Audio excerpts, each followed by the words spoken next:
Kalau dibawa ke jalur hukum dari awal saya udah bilang nggak perlu, dan nggak perlu juga Mahfud MD bilang saya bela. Untuk apa bela? Memang nggak ada delik hukumnya, ya kan?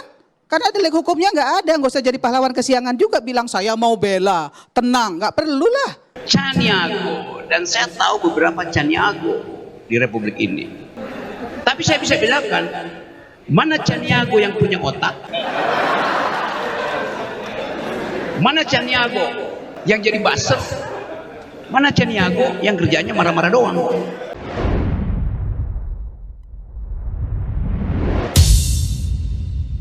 Khusus untuk kasus Panji Pragiwaksono ini tidak bisa dihukum. Kalau Panji tenang, Anda tidak akan dihukum. Tidak akan dihukum Mas Panji, tenang. Nanti saya yang bela. Pak Mahfud posisinya bagaimana? Betul ingin mengatakan ingin membela Panji? Dan saya sudah membela dengan kemarin katakan dengan pernyataan kemarin itu suatu membela. pembelaan. Sekarang saya membela lagi, gitu. Itu maksudnya bukan sebagai pembela di pengadilan dan segala Tidak macam. bisa Bukan. kalau itu harus pengacara. Oke. Pembelaan itu kan bisa diberikan dari sekarang aja saya sudah bilang itu legal standingnya tidak ada tuh yang anak mengatakan angkatan muda dan sebagainya itu. Kan nggak gitu juga kali, mau bikin orang lain, orang yang nggak suka dengan Prabowo seneng, nggak gitu juga gitu. Kalau sekedar untuk rating ya bicara begitu menurut saya itu kampungan. Panji bertanggung jawab. Menurut saya enggak, dia nggak gentle, dia kabur. Iya, kalau orang Jawa bilang, kalau kabur asumsi Bu. iya, kalau orang Jawa bilang Panji itu tinggal gelanggang colong pelayu, tidak bertanggung jawab dengan omongannya. Begitu ngomong orang heboh dia kabur, nggak gentle. Itu menurut keyakinan Ibu Irma Suryani ya. Kalau gitu apa saran Pak Mahfud terhadap Panji? Ya, mungkin saat ini ada di New York menyaksikan tayangan kita. Tenang-tenang aja, ketawain aja gitu. Insya Allah enggak lah. Karena kalau sampai itu terjadi ya tragedi dong. Lalu mau hukum apa ke depan kita ini? Orang bergurau aja enggak boleh. Mengapa Panji Pragiwaksono membenci Pak Jokowi, Gibran, dan Kaisang? Saya bertanya begini karena saya melihat saat ini Panji seperti tak habis-habisnya menghina keluarga Jokowi. Bahkan yang jadi materi serangan utamanya sekarang adalah Gibran. Gibran ngantuk ya? Salah nada, maaf. Gibran ngantuk ya? Nah gitu nadanya, sorry maaf. Gibran ngantuk ya? Ya karena ngantuk kan dia ya? Di semua tayangan itu kelihatan sekali dia benci dengan keluarga Jokowi, terutama Gibran. Ejekan dia terhadap Gibran itu luar biasa membagongkan. Berharap sama siapa? Polisi kita membunuh. Tentara kita berpolitik. Presiden kita mau maafin koruptor. Wakil presiden kita, Gibran. Terima kasih semua, selamat malam. Nggak usah dong ngomong yang begitu-begitu, cari duit nggak gitu-gitu amat kali. Yang begini-begini nggak usah. Yang lain aja, cari duit tuh gampang kok kalau mau kerja.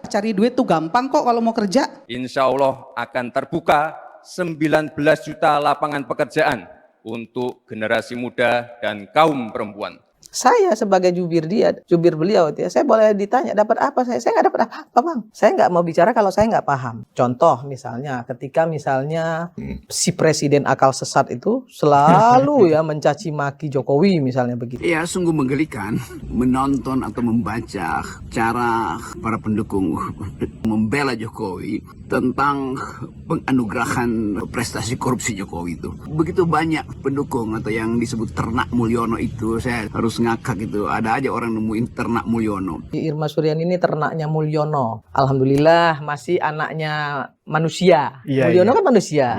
Daripada anak onta dengan anak banteng. Ya kan? Berarti kan kalau dia disebut anak onta, dia disebut anak banteng, berarti kan anak binatang. Betul. Kalau saya masih disebut anak Mulyono berarti anak manusia. Bagian paling nista dari manusia yaitu kerakusan kendati sudah kenyang. Binatang itu kalau sudah kenyang dia nggak akan makan jatah dari binatang yang lain tuh. Jadi binatang dibuat sedemikian rupa oleh alam semesta untuk mencukupi dirinya sendiri itu. Kalau kurang dia berburu tuh, kalau kenyang dia berhenti itu. Tapi manusia yang namanya koruptor itu udah kenyang pun dia masih berburu harta orang lain atau masih bahkan berburu harta negara. Buat apa? Kan kalau kita terangkan binatang itu punya kecukupan. Manusia itu tidak mungkin jadi binatang, dia bisa jadi di atas binatang, yaitu berupaya untuk tidak rakus, atau menjadi di bawah binatang, yaitu mengeksploitasi naluri rakusnya, kan itu. Jadi tidak ada manusia yang bersifat binatang, yang ada atau dia di atas binatang atau dia di bawah binatang. Nah, koruptor itu di bawah binatang. Jadi itu bagian yang saya terangkan tadi, bahwa dimensi itu yang harusnya dipahami, supaya kita belajar bahwa kerakusan itu datang dari kekuasaan yang berlebih. Oleh karena itu, kendalikan kekuasaan. Apa yang mesti dilakukan? Oposisi, kritik, dan seterusnya itu. Pak Jokowi itu ya bukan orang yang mau membahas hal-hal yang nggak penting kayak gini. Masa itu aja masih nggak malu gitu loh? Nggak pernah digubris. Apapun omongannya, mau dibilang tolol, dungu, bangsat, nah nggak pernah digubris gitu. Tapi terus dihajar habis gitu. Dan masyarakat tahu, masyarakat bisa menilai ini manusia seperti apa sih gitu. Ya, ini demokrasi seperti apa? Kalau bisa membajingan-bajinganin orang karena dia seorang filsafat gitu ya, seorang bisa dibilang pakar filsafat lah gitu ya. Menurut dia, kemudian dia bisa ngomong, saya nggak bicara dia sebagai manusia, dia bicara sebagai presiden, tai kucing lu lah. Ya kan? Dia presiden dan dia juga manusia, nggak bisa dipisahin. Apakah dia presiden, dia sebagai posisi dia sebagai presiden atau sebagai manusia, nggak bisa dipisahin. Terus lu bisa anjing-anjingin, lu bisa bajingan-bajinganin. Jadi bagi saya nggak ada soal itu. Saya akan terus kasih kritik, saya akan terus kasih argumen. Tapi saya mencintai bangsa ini, negeri ini saya cintai itu. Yang saya nggak cintai adalah politisi busuk. Yang saya cintai adalah pejabat busuk, presiden busuk, menteri busuk. Ngapain cintain mereka? Mereka umurnya 5 tahun. Bangsa ini umurnya sepanjang hidup. Itu poinnya. Karena itu saya memilih untuk menghina Presiden Jokowi. Bukan Jokowi sebagai persona. Yang saya hina jabatan dia tuh. Yang saya kritik jabatan dia. Rocky Gerung menghina presiden. Loh, presiden bukan orang, presiden itu fungsi, jabatan. Presiden ada martabat. Presiden tidak punya martabat. Presiden itu disebut bermartabat ketika dia menjalankan fungsi sebagai raja. Karena tubuh publiknya menyatu dengan tubuh privat. Martabat itu hanya ada pada orang berikan, itu disebut human dignity. Dignitasnya pada manusia. Itu satu frasa. Human dignity. Saya menghargai manusianya, bukan jabatannya. Itu yang mesti jelas di kita tuh. Karena itu saya heran. Kenapa kalau saya memaki-maki presiden, saya diomelin? Kenapa orang yang memuji-muji presiden tidak diomelin? Kan dua-duanya deskripsi. Memuji dan memaki itu dua-duanya kualitas yang sama derajatnya. Pujian jadi pujian karena ada yang memaki. Makian jadi makian karena ada yang memuji itu. Bifurkasi itu yang mau saya terangkan. Saya terangkan sebagai dosen ya. Lu sendiri siapa? Apa yang udah lu lakukan untuk bangsa ini? Karena Pak Jokowi Rocky Gerung nggak berguna buat bangsa. 2 minggu lalu saya pulang dari Paris bawa medali emas buat Indonesia tuh.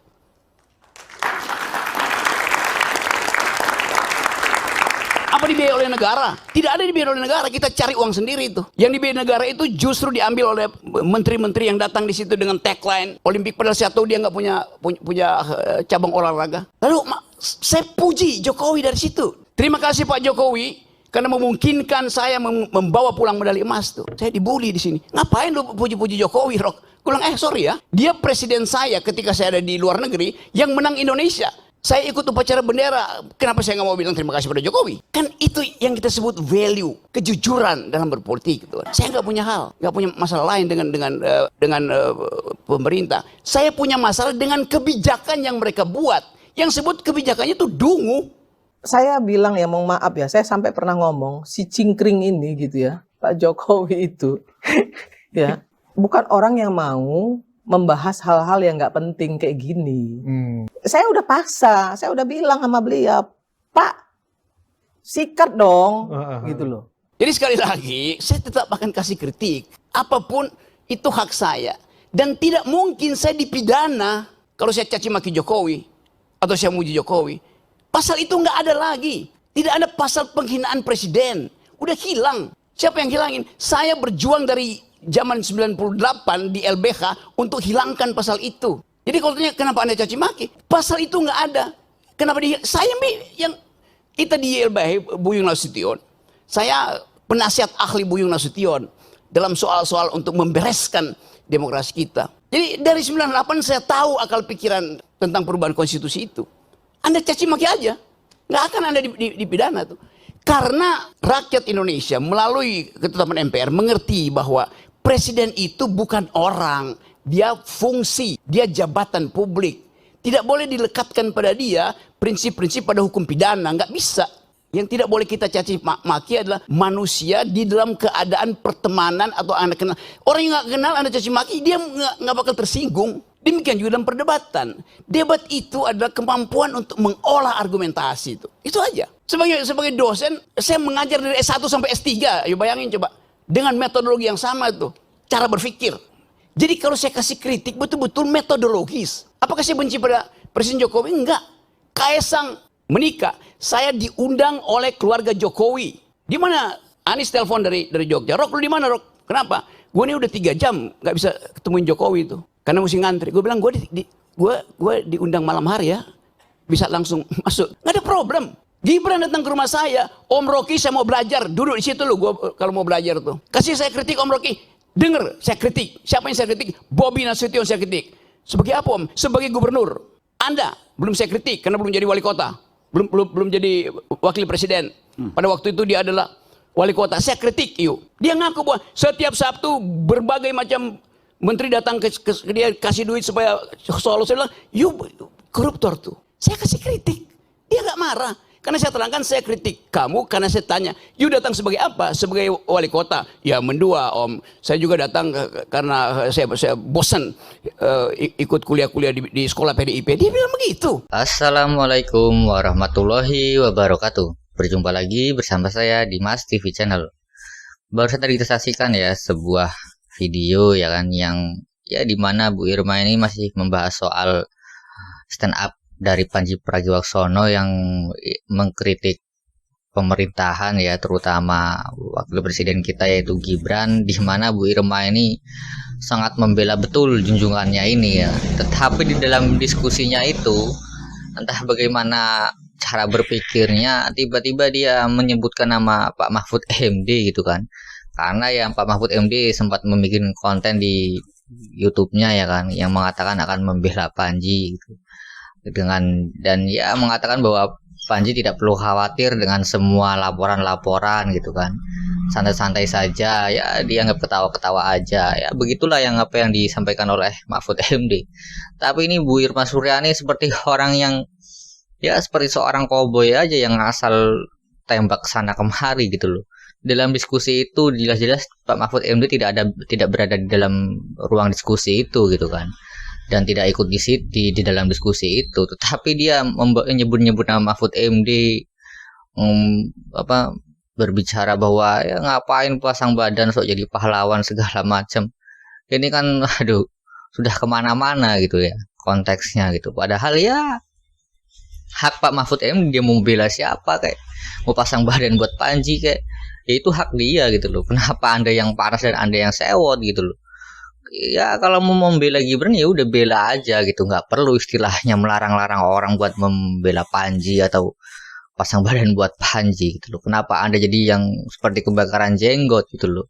Dan di sini kan kita bisa melihat ya bagaimana seorang yang katanya ngakunya macan Senayan lah kata dia, menyebutkan dirinya kan. Orang yang begitu keras dengan begitu keras mengkritik pemerintahan sebagai anggota DPR segala macam. Tapi dalam dia mengkritik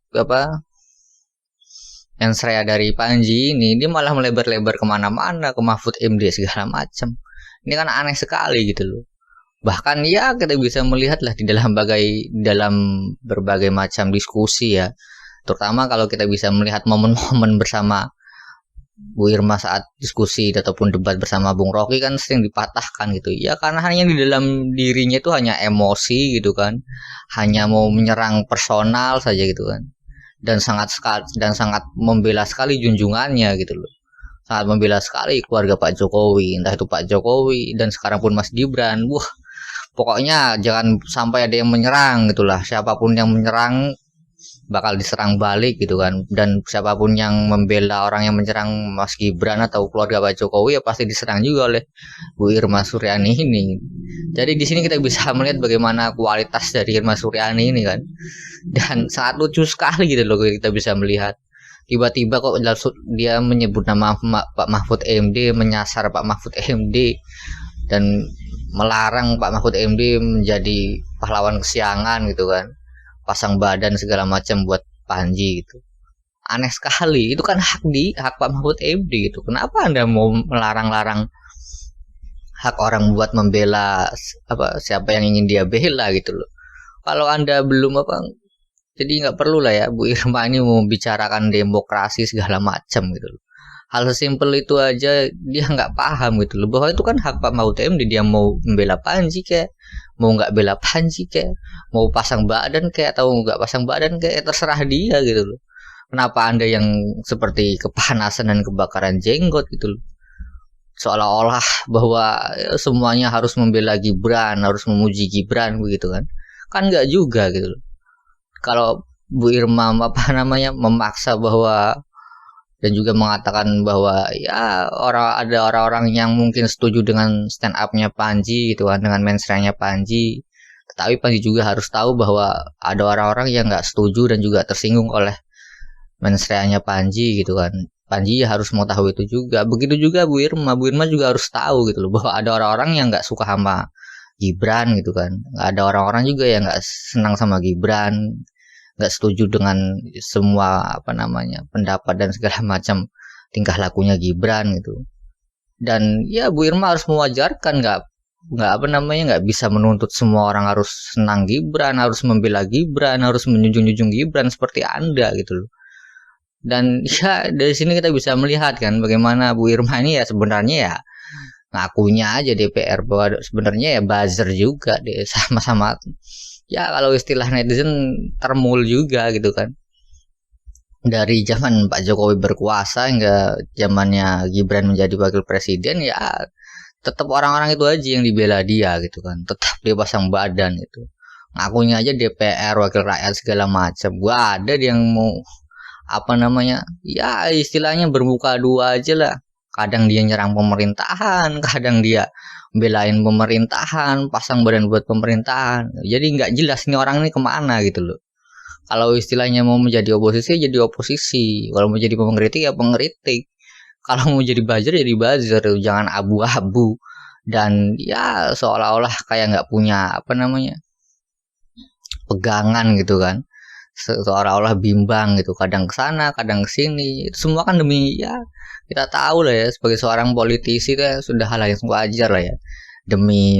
Mungkin demi keamanannya di dalam posisi anggota DPR, demi menjaga partainya, demi kepentingannya lah intinya ya. Dan bagaimana menurut pendapat kalian